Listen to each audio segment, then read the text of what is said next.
I'm the first in line. Honey, I'm still free.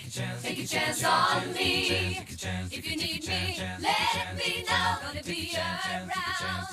If you got no place to go, when you're feeling down. Non, parce que, j'allais dire, on connaissait Bonjour Marie, ma cabane au Canada, et en fait, on entend un groupe suédois, parce que là, c'est votre cabane en Suède dont vous allez nous ouvrir les portes. Oui, c'est ça. On est allé exactement dans la région de Dalsland. Dalsland, c'est dans le sud-ouest de la Suède. C'est une région splendide, avec des forêts, des lacs à perte de vue.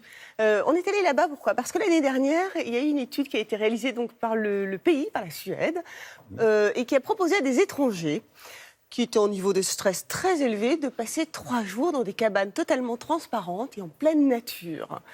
Résultat, diminution du stress de manière vraiment incroyable, parce que c'est 70% de stress en moins, donc ce qui prouve que finalement, être proche de la nature, eh bien, ça améliore le bien-être. Ça, c'est pas nouveau. Hein. C'est pas nouveau. Alors moi, je l'ai testé, évidemment. Évidemment. J'ai dormi à la Belle Étoile, et vous allez voir, on est allé à 2 endroits différents, entre autres sur une petite île qui est entourée d'un des plus grands lacs d'Europe.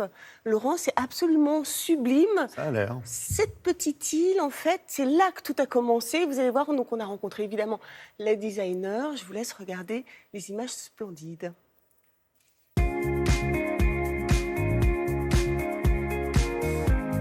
Hello!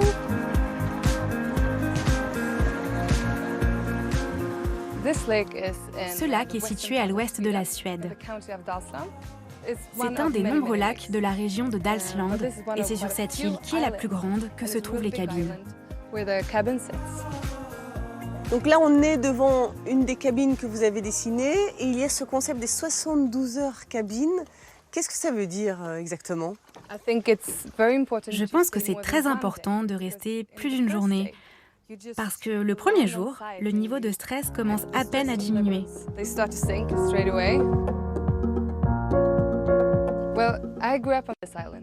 J'ai grandi sur cette île et cette nature m'a inspirée, tout comme la maison de mon enfance où j'allais me réfugier quand il pleuvait, d'où la forme de la structure de la cabine.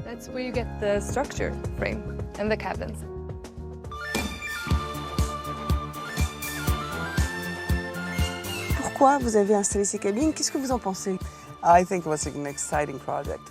C'était un projet touristique très important pour promouvoir la région ouest de la Suède, Dalsland. Lorsqu'on a vu les photos avec ces maisons vertes au milieu de la forêt, on s'est tous regardés en se disant « Allez, ok, on y va ». Jana s'est alors occupée du design et une compagnie locale a construit les cabanes. Je me suis dit, il m'en faut absolument 2.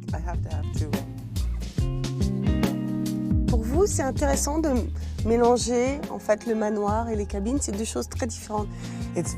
C'est en effet très différent et ce que beaucoup de gens apprécient, c'est ce retour à la nature.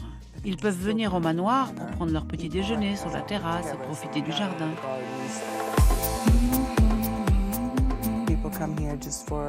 Les gens viennent pour le week-end et profitent des différentes activités la journée. Le soir, ils retournent en forêt, dormir dans leur cabine.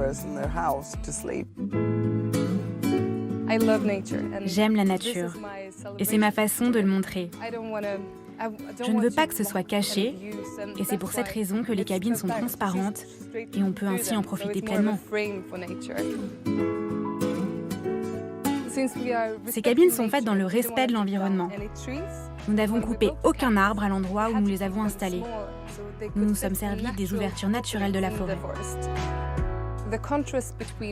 Le contraste entre la tranquillité de cette île et les bruits de la ville est tellement énorme que la première nuit, les invités n'arrivent pas à dormir tellement c'est silencieux. La plupart des gens ne veulent rien faire. Ils veulent juste rester dans leur lit et se relaxer.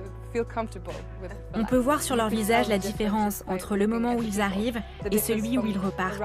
C'est heureux et avec le sourire qu'ils nous quittent.